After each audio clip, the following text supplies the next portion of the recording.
সংকট নিরসনের দাবিতে বরিশাল শের-ই-বাংলা মেডিকেল কলেজে তৃতীয় দিনের মতো চলছে কমপ্লিট শাটডাউন। কলেজের সব ধরনের কার্যক্রম বন্ধ। শিক্ষার্থীদের অভিযোগ, অর্ধেকেরও বেশি শিক্ষকের পদ শূন্য, কিন্তু কর্তৃপক্ষ সেদিকে কোনো নজর দিচ্ছে না। বিস্তারিত জানতে বরিশাল শের-ই-বাংলা মেডিকেল কলেজ থেকে সরাসরি যুক্ত হচ্ছেন প্রতিনিধি হুমায়ুন কবির। হুমায়ুন, আসলে অর্ধেকেরও বেশি শিক্ষক সংকট সেখানে দেখা যাচ্ছে। কেন এই সংকট তৈরি হয়েছে এবং এই বিষয়ে নজরদারিতে সরকার কিছু বলছে কিনা বা কর্তৃপক্ষ কিছু বলছে কিনা এই মুহূর্তে?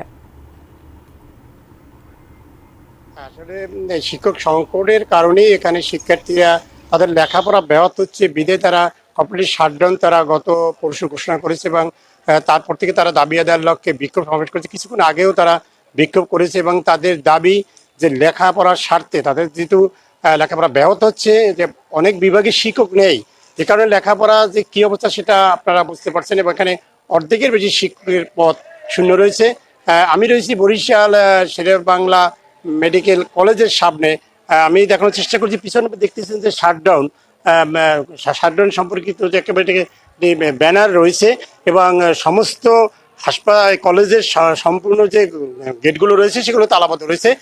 আমি সকালে দেখেছি যেখানে শিক্ষক এবং কর্মকর্তা কর্মচারী এসেছে, তারা যে হাজিরা খাতায় তারা সই করতে পারেনি এবং তাদের দেখেছি বাহিরে এসে তারা সাদা কাগজে এখানে তারা দস্তখত করছে উপস্থিতির। আর আমি এখানে যে শিক্ষক সমিতির যে সাধারণ সম্পাদক ডাক্তার শিহাবুদ্দিন, তার সাথে আমি কথা বলেছি।